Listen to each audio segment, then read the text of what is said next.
Welcome sa One Tamad Recap.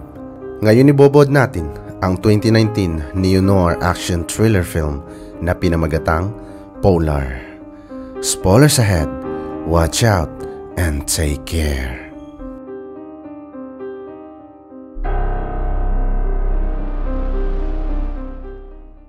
Ang pelikulang ito ay itinatampok ang kwento ng isang magreretiro ng assassin na balak patayin ng walang iba kundi ng kanyang sakim na boss upang makuha ang lahat niyang pensyon. Sa kanyang pagretiro ay pinagkaisahan siya at rinaydor ng kanyang boss. Makakamit ba niya ang kanyang kalayaan? Alamin natin sa pelikulang Polar. Nagsimula ang Polar sa pagpapakita ng isang marangal na tahanan na matatagpuan sa hindi tinukoy na lokasyon sa Chile. Ang may-ari ng mansyon ay si Michael Green, isang hitman na malapit ng magretiro. Kasama ni Michael si Cindy, isang magandang babae na may matambok na katawan. Lingid sa kaalaman ni Michael, isang sniper na nagngangalang Facundo ang naghahandang patayin siya mula sa lokasyon na hindi kalayuan sa kanyang tirahan. Hindi lang mga sniper kundi ilang armado rin ang palihim na pumasok sa bahay ni Michael. Nang pinaputok na ni Facundo ang kanyang sniper kay Michael, agad na tinambangan ng armadong grupo si Michael. Lumalabas na si Facundo at ang mga nanghihimasok kabilang si Cindy ay isang specialist assassin team na nakatalagang pumatay kay Michael dahil walang balak ang boss ni Michael na bayaran ang kanyang pensyon. Pagkatapos ay lumipat ang eksena at ipinakita ang isang lalaking nagngangalang Duncan Vizsla o mas kilala bilang The Black Kaiser. Tulad ni Michael, si Duncan ay isa ring hitman na nagdesisyon ding magretiro sa lalong madaling panahon. Sina Michael at Duncan ay mga miyembro ng isang assassin organization na tinatawag na Damocles. Sa araw na iyon, bumisita si Duncan sa doktor upang ipasuri ang kanyang kondisyon sa kalusugan. Pagkatapos nito, pinuntahan niya ang matandang lalaki na nagtatrabaho bilang accountant na namamahala sa kanyang mga ari-arian. Sinabihan siya ng matanda na opisyal na siyang retirado sa susunod na 14 na araw. Pagkatapos ay nakatanggap si Duncan ng tawag mula sa babaeng nagngangalang Vivian na humiling sa kanya na makipagkita kaagad sa isang partikular na lugar.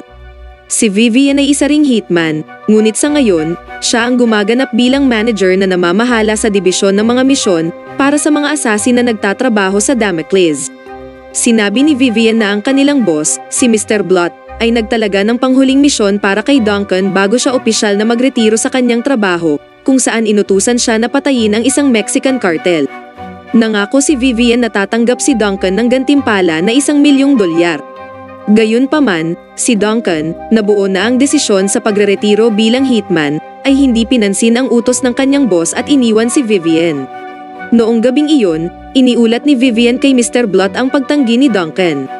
Si Mr. Blot, na siyang boss ng mga assassin, ay pinaplanong ibenta ang kumpanyang Damocles sa mas mataas na halaga sa pamamagitan ng pagpatay sa mga magreretiro ng assassin upang makuha ang lahat ng kanilang pondo sa pagreretiro. Dahil sa kanyang kasakiman, talagang walang intensyon si Mr. Blot na bayaran ang pensyon ng mga assassin na nagretiro na. Bukod dito, si Duncan ay makakakuha ng pinakamalaking pension fund kumpara sa iba, kaya sinadya ni Mr. Blot na bigyan si Duncan ng mahirap na misyon at naghanda ng isang plano upang ibitag siya. Pinayuhan ni Vivian ang kanyang amo na bayaran na lang ang pension ni Duncan ayon sa kontrata at wag na itong guluhin pa dahil napakadelikadong assassin ni Duncan Vizsla. Ngunit hindi pinansin ni Mr. Blot ang babala ni Vivian at pinagpatuloy ang kanyang plano. Sinabi ni Mr. Blot kay Vivian na hikayatin nitong muli si Duncan na tanggapin na ang panghuling misyon at itataas niya ang gantimpala sa $2,000,000 kung saan magbibigay siya ng mas maaga ng $1,000,000 bilang paunang bayad. Ngunit tumanggi pa rin si Duncan at ibinaba ang tawag ni Vivian, ngunit sa mga puntong ito ay tahimik niyang sinimulan ang pag-iimbestiga kaugnay sa kanyang target. Naglakbay siya sa Belarus upang patayin ang kanyang target, subalit nakahanap siya doon ng isang file na naglalaman ng impormasyon tungkol sa kanya, at dito niya napagtanto na ang misyon ay isang setup upang patayin siya. No sé.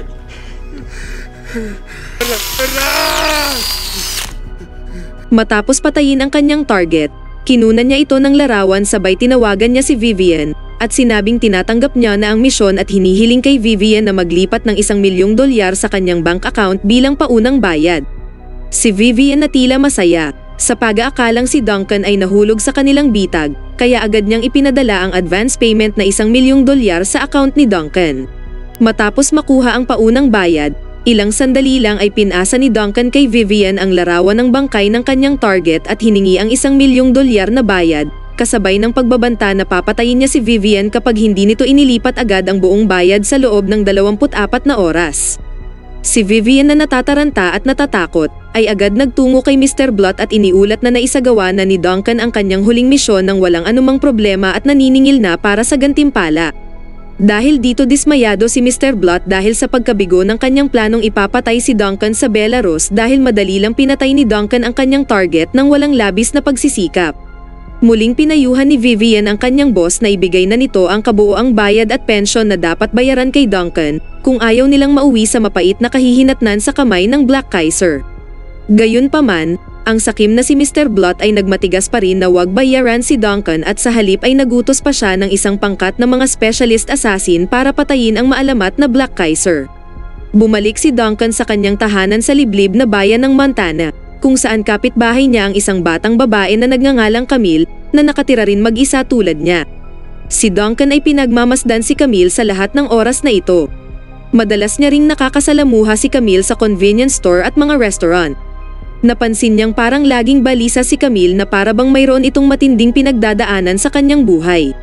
Sa paglipas ng panahon, unti-unting nabuo ni Duncan ang isang relasyon kay Camille at madalas na silang magkasama at nag-uusap.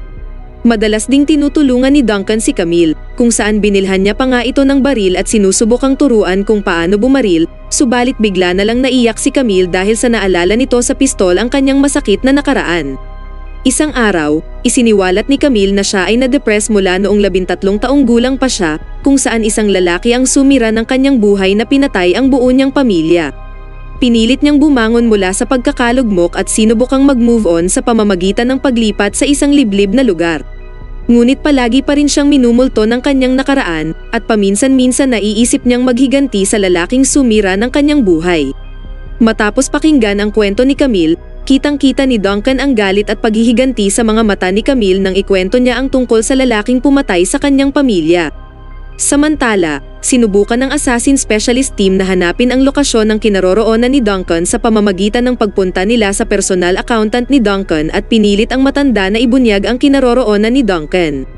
Ngunit dahil ang matanda ay ganap na walang ideya kung saan kasalukuyang naroon si Duncan, agad nila itong pinatay at hinalughog ang kanyang opisina at nakita nila ang ilang real estate na pag-aari ni Duncan. Agad na pinuntahan ng team ang address na nakalista upang hanapin si Duncan. Nang hindi mahanap si Duncan, agad nilang pinatay ang mga taong nakatira doon nang walang pinipili. Sa kalaunan, natunton nila ang isang address sa Montana, kung saan madalas na nagdo-donate si Duncan ng kaunting halaga ng kanyang mga kita sa isang kawang gawa sa Montana. Pagdating ng specialist team sa lugar, sa wakas ay nahanap na nila si Duncan at agad nagplanong patayin siya. Si Cindy, na isang master charmer, ay isinagawa ang karaniwan niyang role na akitin ang kanilang biktima gaya ng ginawa niya kay Michael. Nagkunwari siyang nasiraan ng sasakyan at humingi ng tulong kay Duncan. Bilang kasang-ayon sa plano, huminto si Duncan para tulungan si Cindy at pinayagan ang sexing babae na magpahinga muna sa kanyang bahay. Pagdating sa bahay ni Duncan, sinimulan ni Cindy ang aksyon sa pamamagitan ng panunukso kay Duncan at saka sila nagtalik. Kasabay nito, nagsimulang maghanda si Facundo at ang iba pang mga assassin para tambangan si Duncan. Gayunpaman, nagawa ni Duncan na iwasan ang pag-atake ni Facundo at sa halip ay tumama ang bala kay Cindy.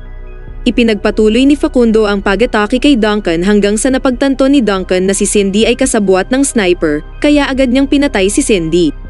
Pagkatapos noon, sumugod si Hilda at ang iba pa sa bahay ni Duncan ngunit hindi na nila siya doon natagpuan. Lumilitaw na mabilis nakatakas si Duncan mula roon at natagpuan nito ang lokasyon ni Facundo at agad niya itong pinatay. Matapos patayin si Facundo, kinuha ni Duncan ang kanyang rifle at inatake si Hilda na kasintahan ni Mr. Blott at iba pang mga assassin sa kanyang bahay. Nagawa ni Duncan na patayin si Hilda, naisahan niya rin ang isang assassin na bigla siyang inatake sa likuran. Pagkatapos noon, naghanap si Duncan ng mga clue tungkol sa taong nagpadala ng mga assassin para patayin siya. Nakakita siya ng susi ng kwarto sa isang inn na hindi kalayuan sa bahay niya. Pagdating niya sa lokasyon, nakita niya ang isang lasing na babae na nagngangalang Jane na nagsabi sa kanya na si Camille ay kinidnap. Sinugod ni Duncan ang bahay ni Camille at wala siyang nakita. Sa ibang lugar, galit na galit si Mr. Blunt nang malaman niyang ang kanyang kasintahang si Hilda ay pinatay ni Duncan at ng lahat ng miyembro ng Assassin Specialist Team. Ngumisi lang si Vivian na nandoon at sinabing binalaan na niya ito noon pa man. Sinabi niya na nga na si Duncan ang pinakamahusay na assassin sa buong mundo at hindi siya mapapatay ng isang pangkat ng mga bagitong assassin tulad ni Hilda at ng kanyang koponan. Pagkatapos ay humingi ng tulong si Duncan sa kanyang matandang kaibigan, si Porter, isang retiradong assassin, upang mahanap ang kinaroroonan ni Camille. Sinabi ni Porter kay Duncan na mula nang si Mr. Blunt na ang nagpatakbo ng Damocles, hindi na nakaligtas ang mga hitman sa kanilang pagreretiro dahil gagawin ni Mr. Blunt ang lahat na maipapatay ang mga retiradong assassin dahil masyado siyang sakim para bayaran ang mga empleyado ng kanilang pensyon.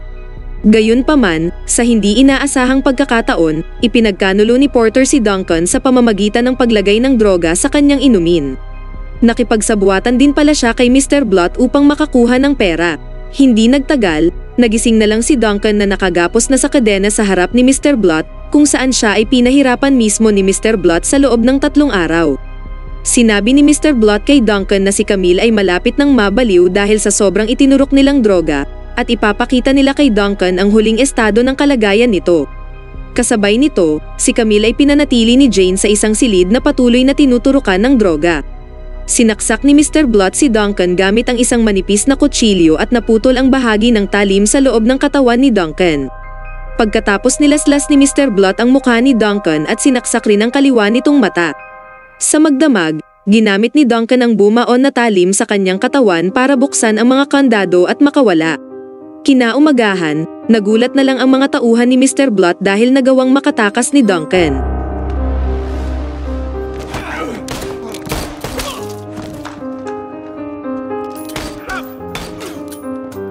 Nakatakas si Duncan sa mansyon at pinatay ang marami sa mga tauhan ni Mr. Blunt. Di nagtagal, naglakbay si Duncan at binisita ang isang babae na nagngangalang Jasmine, isa sa mga dati niyang kaibigan, na tumulong sa kanya na gamutin ang kanyang mga sugat at binigyan siya ng ilang advance na mga armas. Tinawagan ni Duncan si Vivian at inalok ang sarili kapalit ni Camille. Tinanggap ni Vivian ang alok, ngunit sa utos ni Mr. Blunt, plano niyang i-double cross si Duncan kung saan nagpadala siya ng isang hit squad na sasamahan si Vivian. Binigyan ni Duncan ng pagkakataon si Vivian, ngunit nang tumanggi ito, ganito ang sumunod na nangyari.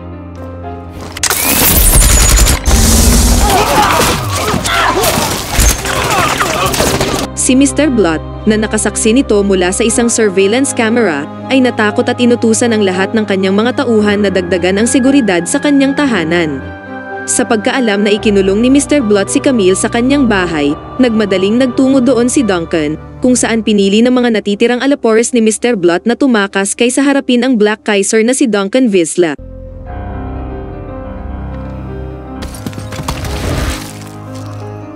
Iniligtas ni Duncan si Camille at bumalik sa Montana kung saan niya ito ginamot.